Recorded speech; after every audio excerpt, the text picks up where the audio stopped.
Quando meu neto Rafael subiu as escadas do porão, percebi imediatamente que algo estava terrivelmente errado. O rosto dele estava pálido como cera e as mãos tremiam enquanto segurava o celular com tanta força que os nós dos dedos haviam ficado brancos. Vovó, precisamos sair desta casa, agora. A voz dele era baixa, contida, mas havia um tremor de medo que eu nunca tinha ouvido antes. O que aconteceu, meu filho? Perguntei sem entender. Ele me olhou com os olhos arregalados, a respiração curta. Por favor, vovó, confie em mim. Faça uma mala, só o essencial. A gente precisa ir embora. Em menos de 20 minutos, estávamos na estrada, deixando para trás a casa onde vivi por mais de 40 anos. Só depois descobri a verdade. Mas antes de continuar, confira se você já está inscrito no canal e escreva nos comentários de onde você está assistindo este vídeo. Adoramos saber até onde nossas histórias estão chegando. Meu nome é Lucia Martins. Tenho 70 anos e moro sozinha desde que meu marido Antônio faleceu há 6 anos. Nossa casa fica em um bairro tranquilo, com um jardim que Antônio cultivou com dedicação por décadas. Sempre me senti segura ali, protegida pelas paredes que meu marido ajudou a construir com as próprias mãos. Ele era carpinteiro, um homem que acreditava que cada prego, cada tábua, cada viga deveria ser colocada com precisão e cuidado. Uma casa bem construída protege sua família, ele costumava dizer. Nossos 2 filhos, Carlos e Mariana, cresceram nessa casa. Carlos seguiu os passos do pai e se tornou engenheiro civil. Mariana escolheu direito, especializando-se em direito imobiliário. Ambos construíram suas próprias vidas, suas próprias casas, suas próprias famílias. Carlos teve 2 filhos, Rafael e Júlia. Rafael, o mais velho, herdou a paixão do avô pela construção. Aos 28 anos, já tinha sua própria empresa de reformas. Nos últimos meses, comecei a me sentir estranha. Acordava com dores de cabeça persistentes, enjoos que tornavam impossível comer qualquer coisa mais substancial que uma torrada, e uma tontura constante que me fazia agarrar os móveis enquanto caminhava pela casa. O médico disse que era normal para a minha idade. Seu corpo está mudando, dona Lúcia. Vamos ajustar seus remédios. Mas os novos remédios não ajudaram. Na verdade, parecia que eu estava ficando cada vez mais fraca. Perdi peso. Meu rosto no espelho parecia mais pálido e mais velho a cada dia. Carlos começou a visitar com mais frequência, trazendo comida que eu mal conseguia comer e verificando os sistemas da casa. Estou tornando tudo mais eficiente para você, mãe, explicava, enquanto selava saídas de ar antigas e instalava um novo detector de monóxido de carbono. Isso vai reduzir suas contas de aquecimento. Mariana também aparecia regularmente, sempre trazendo documentos para eu assinar. Apenas atualizações do testamento, mãe, dizia ela com um sorriso tranquilizador. É importante manter tudo em ordem, especialmente agora. Naquela manhã de outubro, Rafael apareceu inesperadamente. Ele vinha com menos frequência desde que discutira com o pai sobre algum assunto da empresa. Abri a porta e o vi parado ali, com sua caixa de ferramentas, a mesma que pertencera a Antônio. Oi, vovó, disse ele sorrindo, mas o sorriso sumiu rapidamente quando me olhou. Você não parece bem. É só a idade, respondi, fazendo-o entrar. O que traz você aqui? Vim verificar aquele vazamento no porão que você mencionou ao telefone, respondeu ele, colocando a caixa de ferramentas na mesa da cozinha. E achei que poderia dar uma olhada geral na casa também. Assenti, agradecida por sua ajuda. Rafael sempre foi atencioso, e desde a morte do avô, parecia sentir uma responsabilidade especial por mim. Era tão parecido com Antônio, não apenas fisicamente, com o mesmo queixo forte e os mesmos olhos castanhos observadores, mas também na maneira meticulosa como abordava seu trabalho. O café está pronto, ofereci, mas meu estômago revirou só de pensar em beber. Vovó, você está comendo direito? Perguntou ele preocupado. Quando consigo, respondi honestamente. Meu estômago anda embrulhado. Rafael franziu a testa, mas não insistiu. Pegou a caixa de ferramentas e desceu para o porão. Fiquei na cozinha, tentando me forçar a beber um pouco de chá. Pela janela, podia ver o carvalho que Antônio plantou quando Carlos nasceu, agora majestoso, suas folhas começando a dourar com o outono. O tempo passou e Rafael não voltava. Comecei a ficar preocupada. Chamei seu nome da porta do porão, mas não houve resposta. Estava prestes a descer quando ouvi seus passos subindo a escada. Quando ele emergiu do porão, fiquei chocada com sua aparência. Estava coberto de poeira, com manchas de suor na testa apesar do frio de outubro. Mas foi seu rosto que me assustou, uma mistura de raiva, medo e incredulidade. "Vovó", disse ele, a voz contida e tremendo ligeiramente. "Quem esteve fazendo trabalhos na casa recentemente?" "Seu pai", respondi. "Ele tem vindo regularmente para melhorar a eficiência energética." "Por quê?" Rafael ficou imóvel por um momento. Então, lentamente, colocou o celular na mesa da cozinha e o empurrou em minha direção. "Preciso que você veja isso", disse ele. Na tela do celular, vi uma série de fotos que pareciam ter sido tiradas no porão. Tubulações, fios e uma pequena caixa metálica conectada ao que parecia ser a tubulação de gás principal da casa. "O que é isso?" perguntei, confusa com o que estava vendo.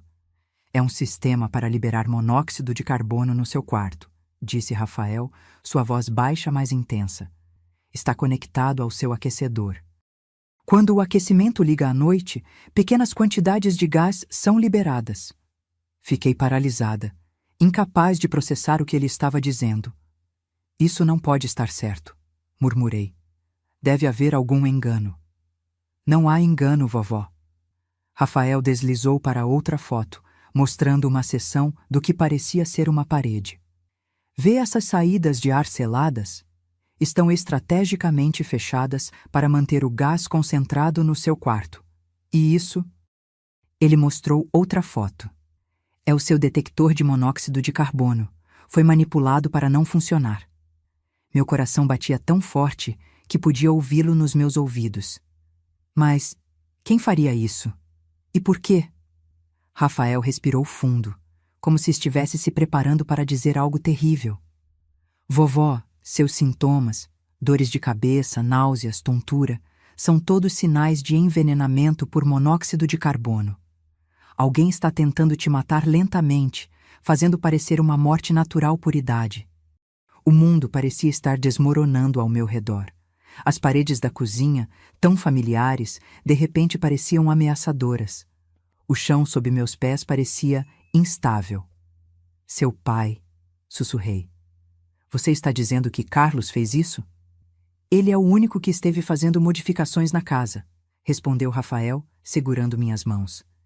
"E ele tem conhecimento técnico para isso. Vovó, precisamos sair daqui agora. Faça uma mala pequena, apenas o essencial. Não podemos contar a ninguém onde estamos indo." "Mas esta é minha casa", protestei fracamente. "Antônio construiu." "Não é mais segura", interrompeu Rafael, gentilmente, mas com firmeza. "Por favor, vovó, confie em mim." Algo na intensidade de seus olhos, tão parecidos com os de Antônio, me convenceu. Assenti lentamente e me levantei, segurando na mesa para me equilibrar. Fazer a mala foi um pesadelo nebuloso. Minhas mãos tremiam enquanto colocava algumas roupas, meus remédios e a foto de Antônio que mantinha na mesa de cabeceira em uma pequena mala. Rafael me apressava gentilmente, verificando constantemente pela janela, como se esperasse que alguém chegasse a qualquer momento. "Pronta?" perguntou ele quando voltei à sala com a mala. "Não diga a ninguém para onde estamos indo. Não atenda o telefone se seus filhos ligarem." Enquanto entrava em sua caminhonete, olhei uma última vez para minha casa. 43 anos de memórias. Criando filhos, envelhecendo com Antônio, enfrentando a viuvez. E agora tudo estava manchado por algo monstruoso. Rafael dirigiu por quase 1 hora, ocasionalmente verificando o retrovisor. Meu celular tocou várias vezes na minha bolsa, o nome de Carlos piscando na tela. Cada vez, Rafael balançava a cabeça e eu deixava ir para o voicemail. "Para onde estamos indo?" perguntei finalmente, quando o silêncio se tornou insuportável. "Um hotel por enquanto", respondeu ele. Precisamos nos afastar e pensar no próximo passo. Rafael, você realmente acha que seu pai... Que Carlos... Não consegui completar a frase. A ideia de que meu próprio filho poderia querer me matar era impensável. Rafael apertou o volante até os nós dos dedos ficarem brancos. Eu não quero acreditar, vovó. Mas as evidências estão lá. Aquele sistema não se instalou sozinho, e papai foi o único fazendo melhorias na casa nos últimos meses. Chegamos a um pequeno hotel de beira de estrada, o tipo de lugar onde ninguém faz muitas perguntas. Rafael pagou em dinheiro por uma noite, usando apenas seu primeiro nome.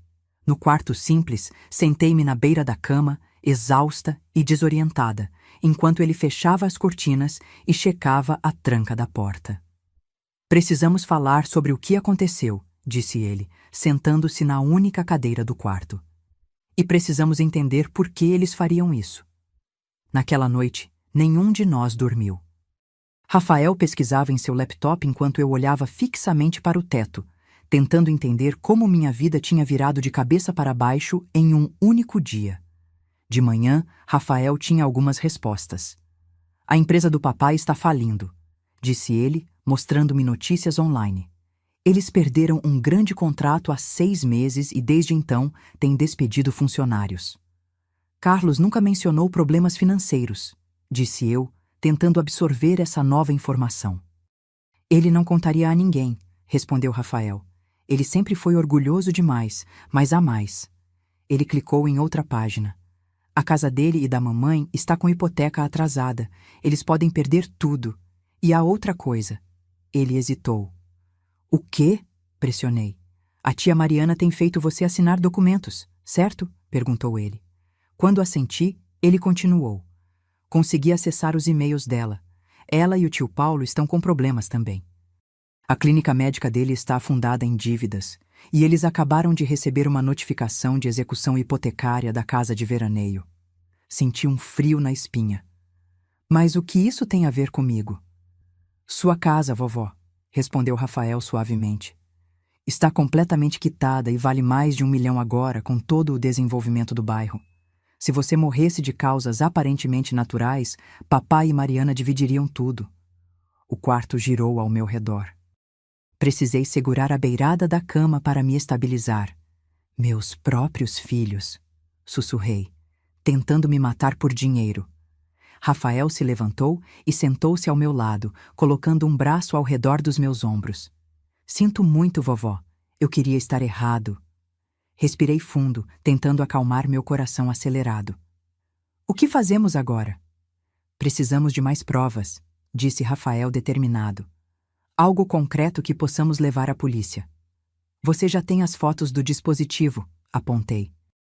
Sim, mas precisamos de mais. Precisamos voltar à casa. Não, exclamei, o medo me inundando. É perigoso demais. Confia em mim, vovó, disse ele, seus olhos sérios. Tenho um plano. Na tarde seguinte, estacionamos uma quadra de distância da minha casa. A caminhonete de Carlos estava na entrada. Ele está lá, sussurrei, o medo apertando minha garganta. É exatamente o que queremos, respondeu Rafael surpreendentemente. Vamos esperar. Após 1 hora de observação silenciosa, outro carro chegou, o sedã preto de Mariana. Logo depois, o SUV de Paulo, marido dela. Todos estavam reunidos na minha casa, sem mim. O que estão fazendo lá? Perguntei. Provavelmente perceberam que sumimos e estão tentando descobrir o quanto sabemos, respondeu Rafael. Ele pegou o celular do bolso. Vou mais perto para tentar ouvir. Você fica aqui, trancada. Não, Rafael, é perigoso. Confie em mim, repetiu ele. Ficarei apenas nos arbustos sob a janela da cozinha.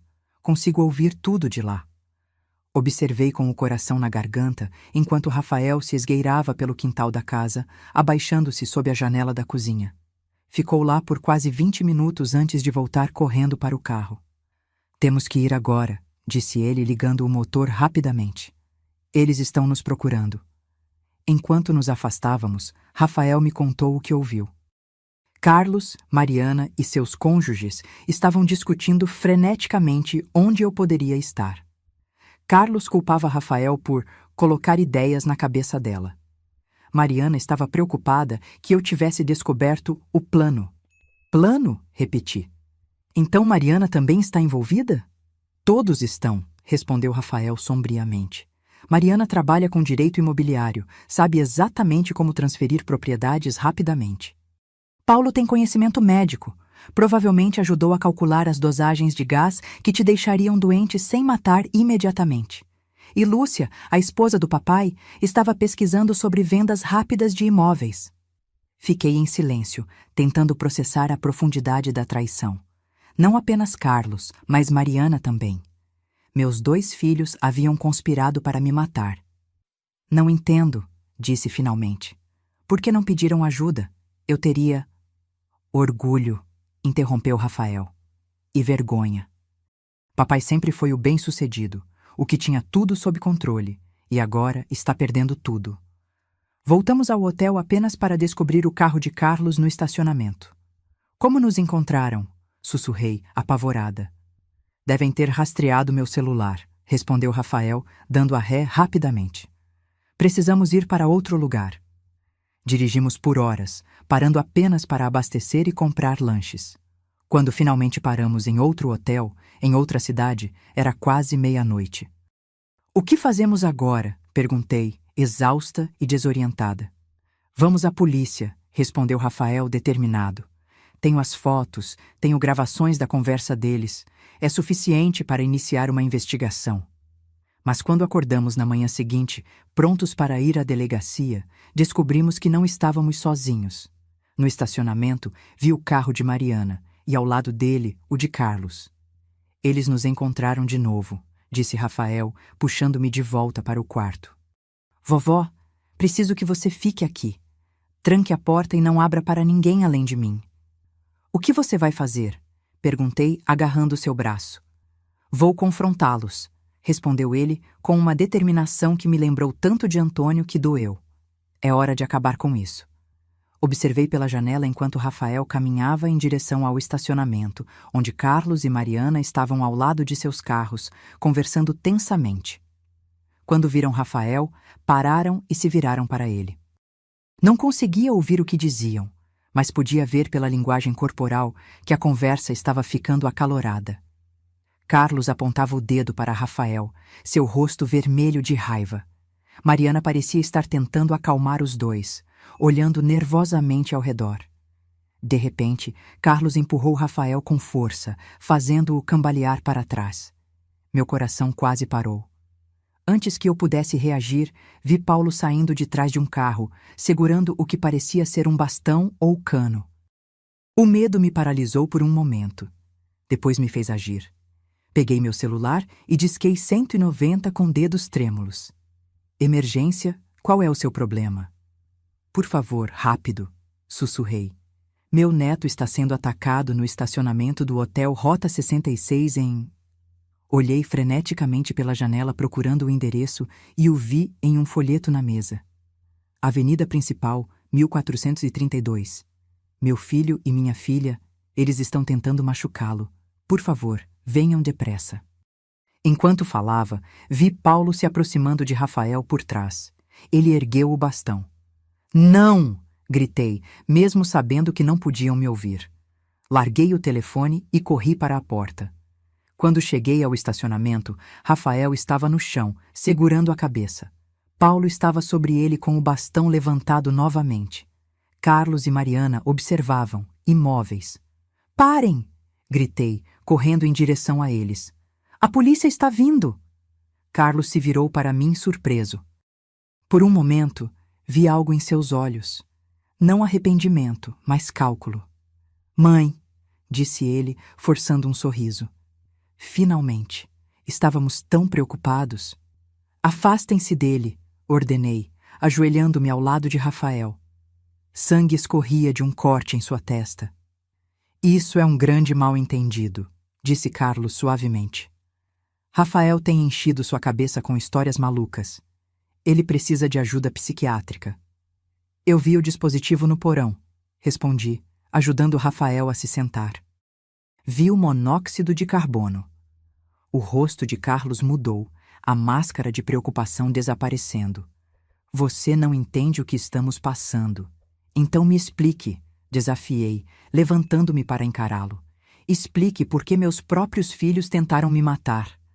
Foi Mariana quem deu um passo à frente, seu rosto uma mistura de vergonha e determinação fria. Não era para você sofrer, mãe. Você apenas não acordaria um dia. Seria rápido, indolor. A frieza em sua voz me chocou mais do que suas palavras. Como se minha vida fosse apenas um obstáculo inconveniente. Para quê? Perguntei, olhando de um para o outro. Por dinheiro?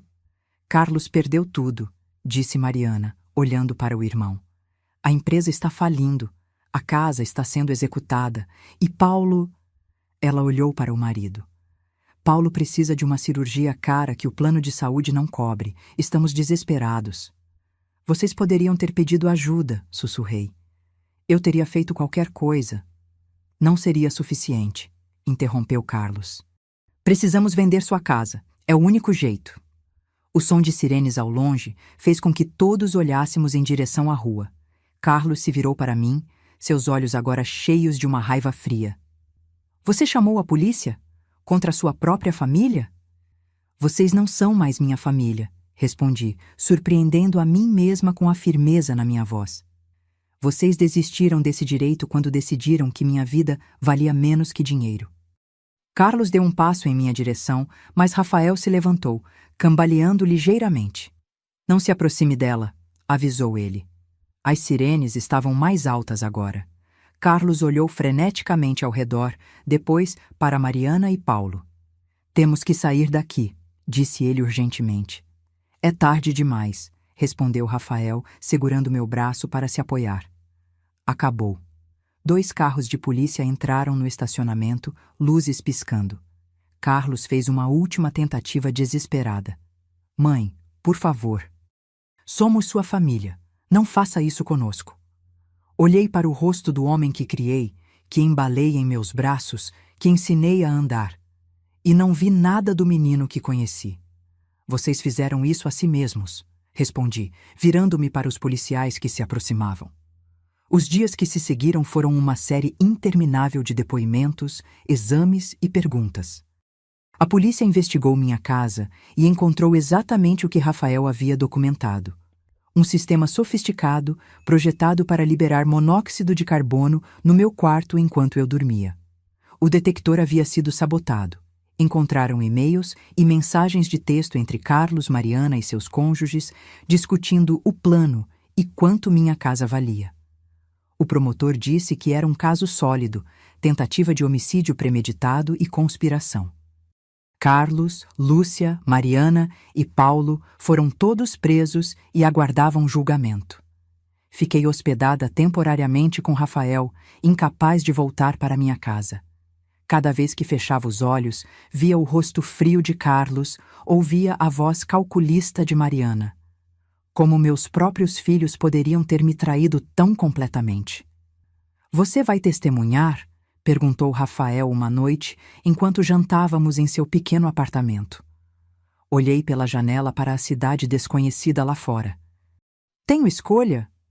Sempre há escolha, vovó, respondeu ele gentilmente. Você não precisa fazer isso se for doloroso demais. Pensei em Antônio, em como ele valorizava a honestidade acima de tudo. Vou testemunhar, decidi, pela verdade. O julgamento foi mais rápido do que esperava. As evidências eram esmagadoras. O juiz permitiu que eu falasse durante a sentença. Estes são meus filhos, disse eu, olhando diretamente para Carlos e Mariana. Eu os carreguei, amamentei, ensinei a andar e a falar. Sacrifiquei por eles. Amei-os incondicionalmente. E, em retorno, eles transformaram a casa que seu pai construiu em uma armadilha mortal. Transformaram seu amor em traição. Carlos olhava fixamente para a mesa. Mariana chorava silenciosamente. Mas eu não sou a única vítima aqui, continuei. Eles também traíram seu pai, que trabalhou a vida toda para dar-lhes um lar seguro. Eles traíram seus próprios filhos, ensinando-lhes que a vida humana vale menos que dinheiro.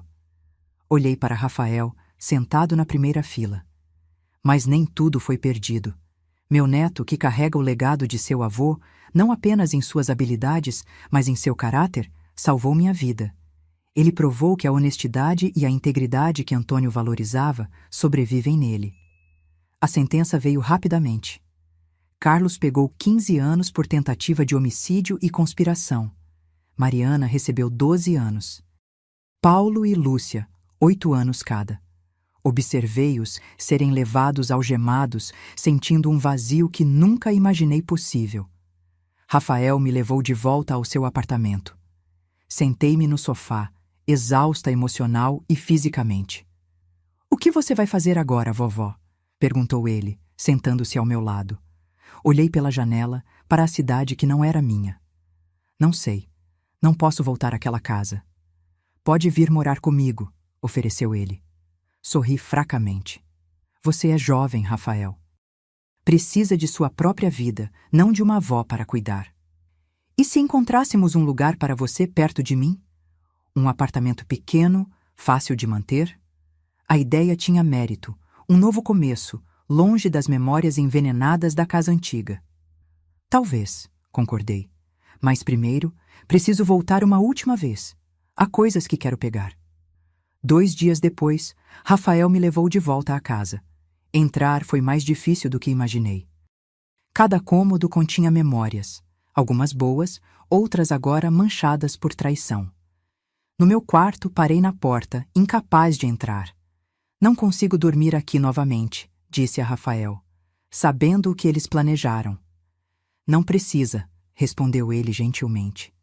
"Já peguei as coisas que você pediu." Na cozinha, toquei as prateleiras que Antônio havia construído. Seus dedos haviam moldado esta madeira, lixado estas bordas. Esse trabalho havia sobrevivido a ele, para ser pervertido por nossos próprios filhos. "Ele ficaria tão decepcionado", sussurrei. Rafael assentiu, entendendo imediatamente. "Vovô valorizava a família acima de tudo."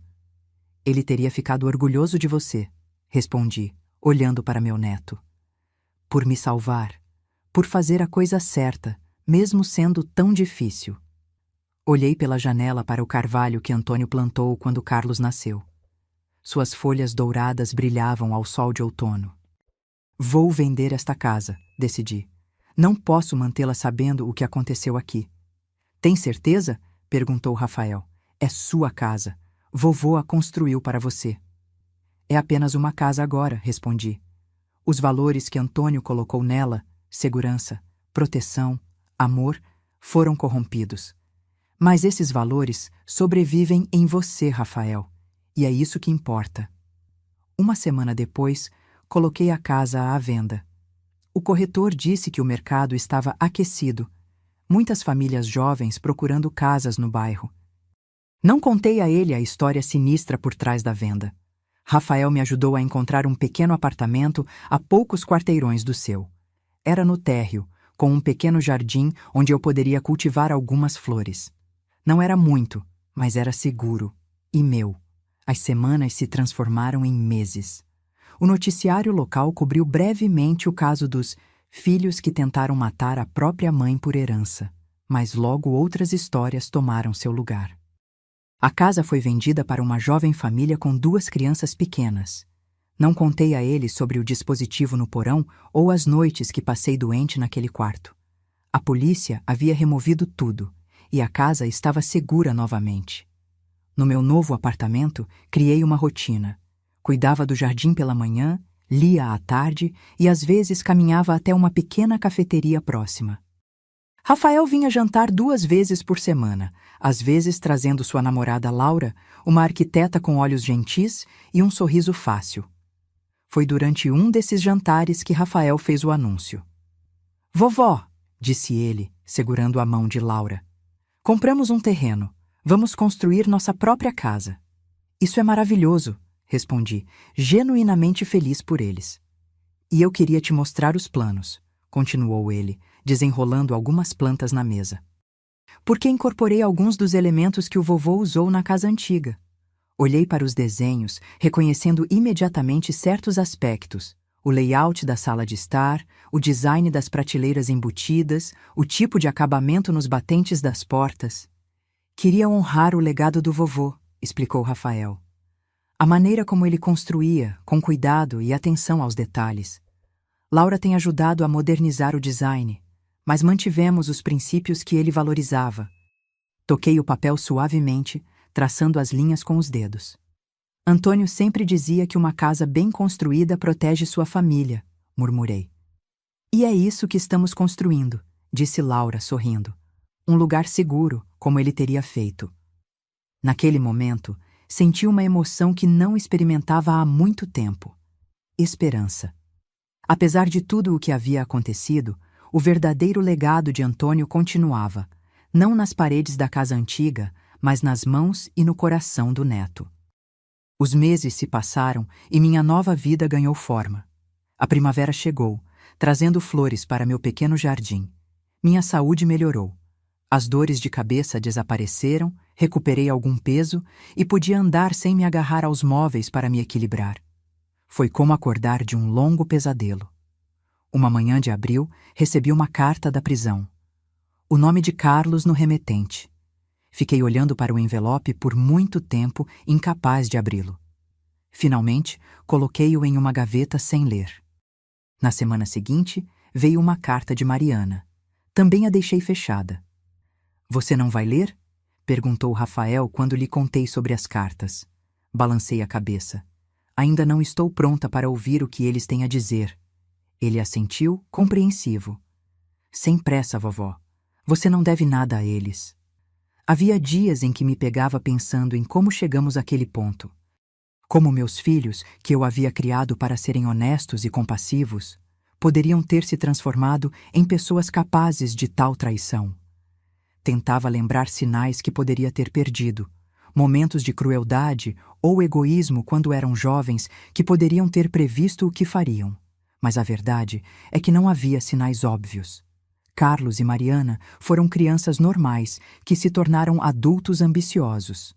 Talvez tenha sido isso, a crença de que o sucesso material era mais importante que a integridade. Ou talvez tenha sido simplesmente o desespero diante do fracasso financeiro. Em junho, a construção da casa de Rafael e Laura estava bem encaminhada. Eles me levavam regularmente para ver o progresso. Rafael havia assumido muito do trabalho manual, assim como Antônio teria feito. Observava-o instalando batentes de portas com a precisão meticulosa que aprendera do avô. Ele ficaria tão orgulhoso, disse eu, quando Rafael terminou de instalar uma série de prateleiras na sala de estar. Tento me perguntar o que ele faria em cada etapa, respondeu Rafael, passando a mão pela madeira. Como ele resolveria cada problema. Naquele dia, ao voltarmos para meu apartamento, encontrei outra carta de Carlos esperando. Desta vez, algo me impeliu a abri-la. Querida mãe, começava. Não sei se você está lendo estas cartas, mas continuo escrevendo na esperança de que um dia você leia. Passei muito tempo pensando em como chegamos a este ponto. Como seu filho, aquele que você criou com tanto amor, pôde traí-la tão completamente. Parei, respirando fundo para controlar as lágrimas que ameaçavam cair. Continuei lendo. Não tenho desculpas, apenas explicações, se você quiser ouvi-las. Quando a empresa começou a falir, tentei esconder de todos. Pensei que poderia resolver sozinho. Mas as dívidas se acumularam. A casa estava prestes a ser tomada. Lúcia e eu discutíamos constantemente sobre dinheiro. Foi quando Mariana mencionou sua casa, o quanto valia agora. As palavras nadavam diante dos meus olhos. No início, falamos apenas sobre você, nos ajudar vendendo a casa e dividindo o dinheiro. Mas sabíamos que você nunca venderia. Era a casa do pai, onde viveram juntos. Então, a ideia surgiu. Se você morresse por causas naturais, a casa seria nossa. A ideia era monstruosa, mas quando você está desesperado, o monstruoso começa a parecer aceitável. Deixei a carta cair no colo, incapaz de continuar. Como alguém chega a este ponto? Como o desespero financeiro pode distorcer tanto a moralidade de uma pessoa? Peguei a carta novamente, forçando-me a terminar. Não espero seu perdão, mãe. Não o mereço. Apenas queria que você soubesse que me arrependo profundamente, não apenas por ter sido pego, mas pela pessoa em que me tornei. A pessoa que traiu tudo o que você e o pai me ensinaram. Sinto muito, seu filho, Carlos. As lágrimas que havia contido agora caíam livremente. Não eram lágrimas de reconciliação ou perdão, mas de luto, pelo filho que havia perdido, pelo relacionamento que nunca mais seria o mesmo, pela confiança que havia sido irrevogavelmente quebrada. Nos dias seguintes, abri as outras cartas. Mariana também expressava arrependimento. Falava sobre como Paulo precisava de tratamentos caros e como a ideia do plano surgiu durante uma conversa desesperada com Carlos. Suas palavras pareciam sinceras, mas haveria sempre uma dúvida. Estavam realmente arrependidos ou apenas lamentavam terem sido descobertos? Você vai responder? Perguntou Rafael quando lhe contei sobre as cartas. Ainda não sei, respondi honestamente. Parte de mim quer entender como chegaram a tal ponto. Outra parte tem medo de abrir essa porta. Qualquer que seja sua decisão, vou apoiá-la, disse ele, apertando minha mão. Uma semana depois, recebi uma ligação do advogado que havia contratado para vender a casa antiga. O comprador tinha algumas perguntas sobre a propriedade e queria me encontrar. Relutantemente concordei. A reunião foi marcada em um café neutro no centro da cidade. Rafael insistiu em me acompanhar, ainda protetor. O comprador, um homem chamado Miguel, estava lá com sua esposa Ana e 2 filhos pequenos. Senhora Martins, disse Miguel, apertando minha mão calorosamente. Obrigado por vir. Temos algumas perguntas sobre a casa. Nada grave, apenas curiosidade sobre sua história. Sentei-me, desconfortável. O que eu poderia dizer? Que meus próprios filhos haviam transformado a casa em uma armadilha mortal? O que gostariam de saber? Perguntei cautelosamente. Notamos algumas características únicas, explicou Ana. As prateleiras embutidas, o trabalho em madeira, são originais? Sim, respondi, um nó na garganta.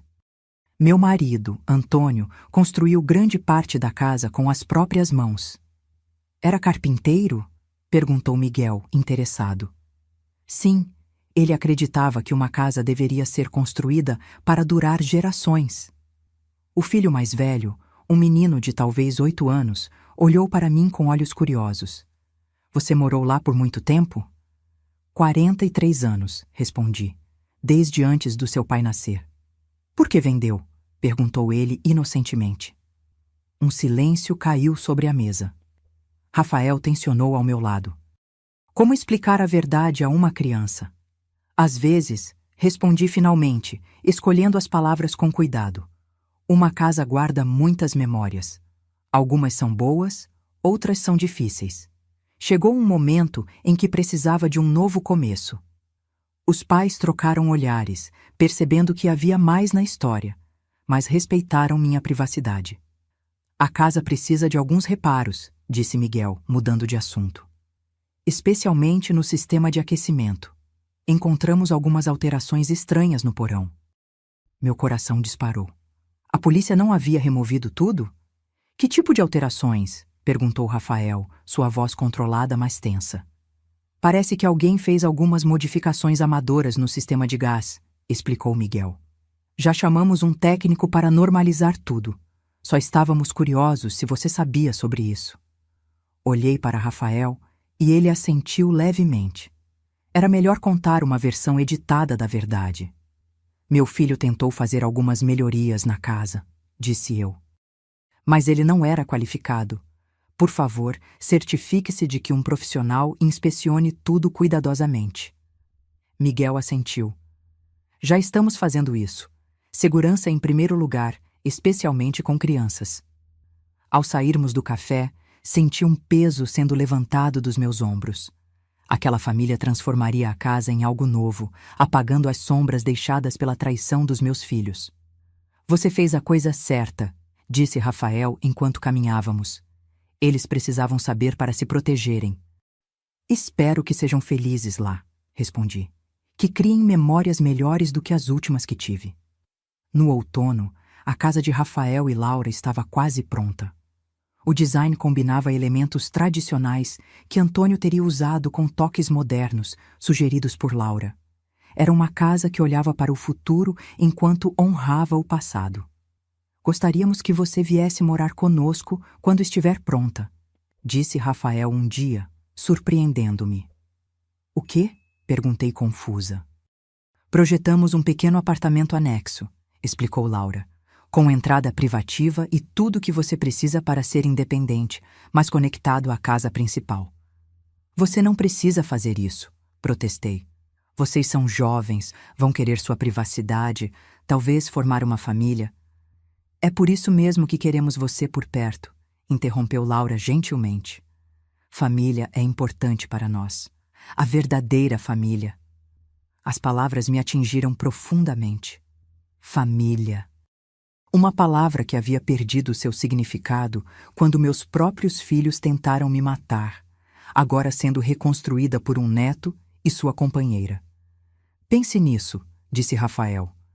Não precisa decidir agora. Naquela noite, sentada sozinha em meu pequeno apartamento, peguei o álbum de fotos antigo que havia trazido da casa. Havia fotos de Carlos e Mariana quando crianças, seus sorrisos inocentes, suas mãos pequenas segurando as minhas. Havia fotos de Antônio construindo a casa, seu rosto concentrado enquanto media e cortava madeira. E havia fotos de Rafael crescendo. Primeiro um bebê nos braços de Carlos, depois uma criança curiosa seguindo Antônio pela casa, aprendendo a usar ferramentas, absorvendo valores que seus próprios pais haviam rejeitado. Em novembro, fiz minha primeira visita à prisão. Carlos parecia mais velho, mais magro, com olheiras profundas e um olhar assombrado. "Mãe", disse ele, sua voz embargada. "Você veio." "Vim", respondi simplesmente. Ficamos em silêncio por um momento, o peso de tudo que havia acontecido pairando entre nós. "Li suas cartas", disse finalmente. "Todas?" "Todas." Carlos baixou os olhos. "Sinto muito, mãe, mais do que consigo expressar." "Por quê?" perguntei, a pergunta que havia me atormentado por meses. "Por que não vieram até mim? Por que não pediram ajuda?" "Vergonha", respondeu ele. "Orgulho. Não queria admitir que havia falhado. Que tudo o que construí estava desmoronando. Então decidiu me matar", disse eu, as palavras duras, mas necessárias. Carlos estremeceu como se tivesse sido esbofeteado. "Não foi uma decisão tomada de uma vez.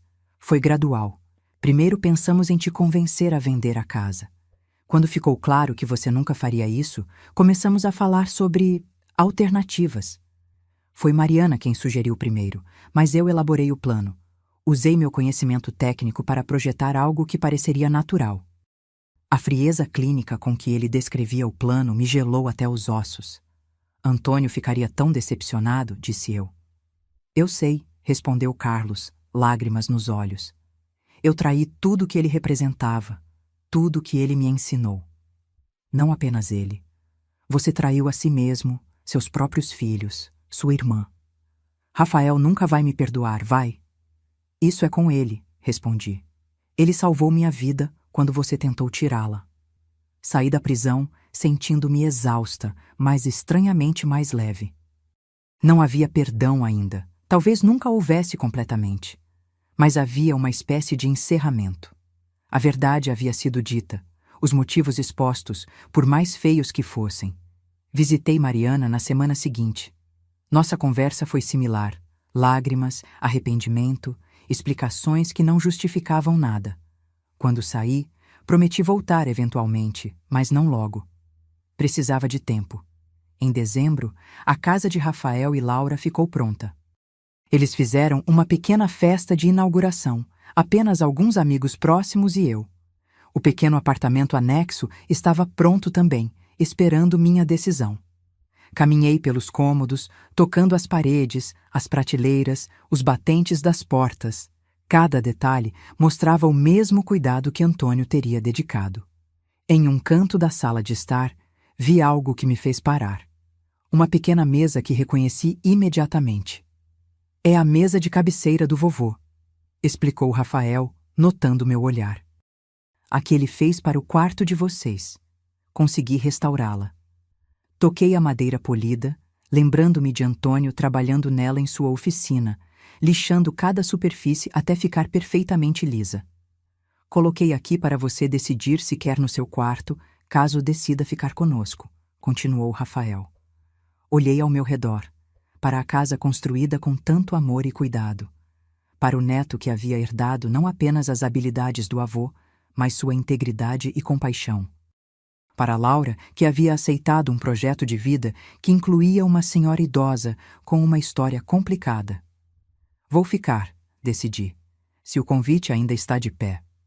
Rafael sorriu, o mesmo sorriso que Antônio tinha quando terminava um projeto particularmente satisfatório. Sempre esteve. Mudei-me uma semana antes do Natal. O apartamento anexo era perfeito. Pequeno, mas confortável, com janelas grandes que deixavam entrar muita luz e uma porta que conectava à casa principal quando eu quisesse companhia. Rafael havia construído prateleiras para meus livros, um espaço para minhas plantas e um pequeno banco no jardim onde eu poderia sentar e observar as estações mudarem. Laura havia decorado tudo com cores quentes e tecidos aconchegantes. Na véspera de Natal, nevava levemente. Sentamos os três à mesa, a lareira crepitando na sala de estar. Rafael havia preparado o pernil como Antônio costumava fazer, e Laura havia assado biscoitos seguindo uma receita da minha mãe que compartilhei. Um brinde, disse Rafael, erguendo sua taça. A novos começos. E a legados que perduram, acrescentei, pensando em Antônio. Depois do jantar, enquanto Laura lavava a louça, Rafael me entregou um presente pequeno embrulhado em papel simples. O que é isso? Perguntei surpresa. Algo que encontrei na casa antiga, respondeu ele, entre as paredes durante a demolição do porão. Abri cuidadosamente. Era um pequeno caderno de couro, amarelado pelo tempo. Na primeira página, reconheci imediatamente a letra de Antônio. Para Lucia, meu amor. A casa que construí é apenas madeira e tijolo. Nosso verdadeiro lar está em nossos corações, e nos corações daqueles que educamos para valorizarem o que realmente importa. Com amor, Antônio. As lágrimas vieram sem aviso. O caderno estava cheio de desenhos, plantas da casa, detalhes de carpintaria e, nas margens, pequenas notas sobre decisões tomadas e por quê.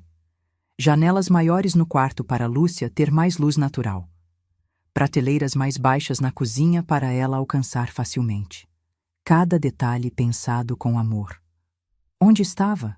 Perguntei, a voz embargada. Em uma pequena cavidade na parede do porão, perto de onde... Ele hesitou. Perto de onde encontrei o dispositivo. Como se o vovô estivesse lá, testemunhando.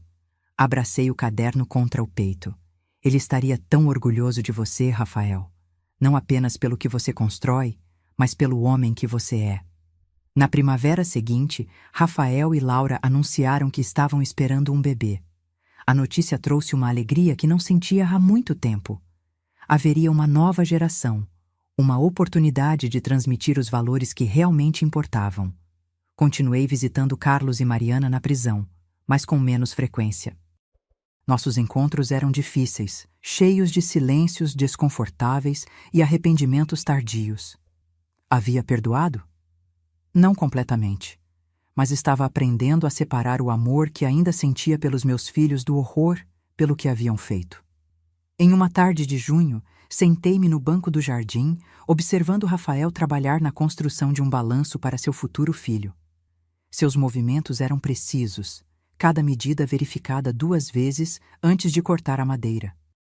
Vai ser forte o suficiente para durar gerações, disse ele, quando percebeu que eu observava.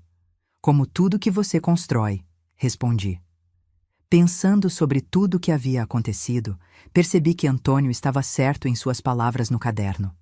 Nossa casa verdadeira não era de madeira e tijolo, mas existia nos valores que sobreviviam nas mãos habilidosas de Rafael, em seu senso de integridade, em sua capacidade de construir em vez de destruir.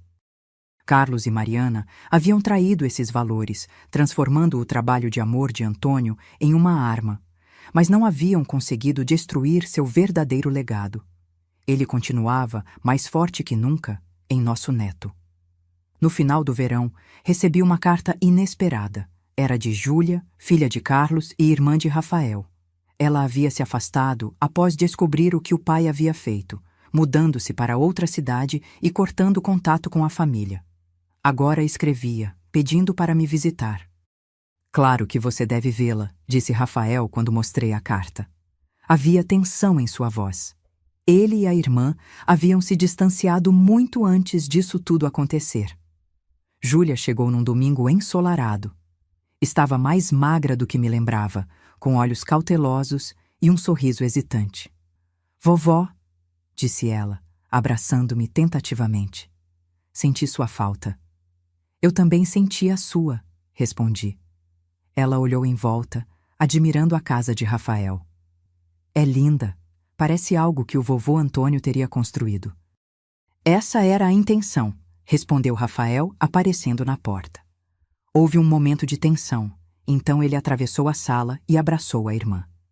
Durante o almoço, Júlia nos contou sobre sua vida. Um novo emprego, um novo começo em outra cidade. Falou sobre visitar o pai na prisão, sobre a vergonha que sentia pelo que ele havia feito. Como você soube onde me encontrar? Perguntei. Papai me contou que você estava morando com Rafael, respondeu ela. Disse que deveria procurar vocês, que a família verdadeira não deveria ser destruída pelos erros dele. As palavras me surpreenderam. Talvez houvesse alguma redenção para Carlos, algum aprendizado tardio sobre o que realmente importava. Naquela noite, depois que Júlia foi embora, prometendo voltar, sentei-me com Rafael e Laura na varanda, observando o pôr do sol.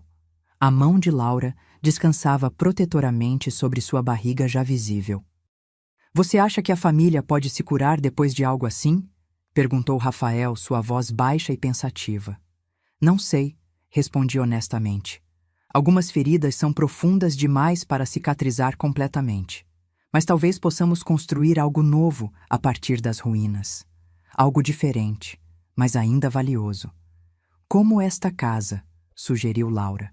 Exatamente, concordei. A casa antiga foi corrompida, mas os valores que a sustentavam, cuidado, atenção aos detalhes, proteção da família, sobreviveram. Foram passados para você, Rafael, e agora serão passados para seu filho. Observando as estrelas começarem a aparecer no céu escurecido, pensei em Antônio e no legado que ele deixou. Não era a casa que ele construiu com tanto amor, agora habitada por estranhos. Era algo mais duradouro, os valores que ele viveu e ensinou, a integridade que demonstrou em cada pedaço de madeira que moldou. Meu neto havia me salvo não apenas da traição dos meus filhos, mas da perda desse legado. Ele havia provado que as coisas que realmente importam, amor, honestidade, proteção, podem sobreviver mesmo às piores traições. E talvez, com o tempo, até mesmo Carlos e Mariana pudessem encontrar novamente esses valores. Não para apagar o que fizeram, mas para reconstruir algo das cinzas de suas escolhas terríveis. Na manhã seguinte, peguei o caderno de Antônio e acrescentei minhas próprias palavras na última página. Para nosso bisneto que em breve chegará. Que você cresça sabendo que uma casa não é apenas madeira e pedra, mas amor e proteção. Que você herde a habilidade de seu bisavô nas mãos de seu pai e sua integridade em seu coração. E que nunca esqueça que o verdadeiro legado não está no que possuímos, mas em como vivemos e amamos. Com todo o meu amor, bisavó Lucia. Fechei o caderno, sentindo uma paz que não experimentava há muito tempo. A traição de meus filhos havia quase me destruído, mas também havia revelado a verdadeira força do legado de Antônio. Não na casa que ele construiu, mas no neto que ele inspirou. A vida continua, mesmo após a pior das traições. E às vezes, das cinzas da destruição, algo novo e mais forte pode surgir. Agora, se você gostou dessa história, clica em se inscrever e me diz nos comentários qual parte te deixou de queixo caído. Ah, e não esqueça de se tornar membro para ter acesso a vídeos exclusivos que não posto aqui. Te espero lá.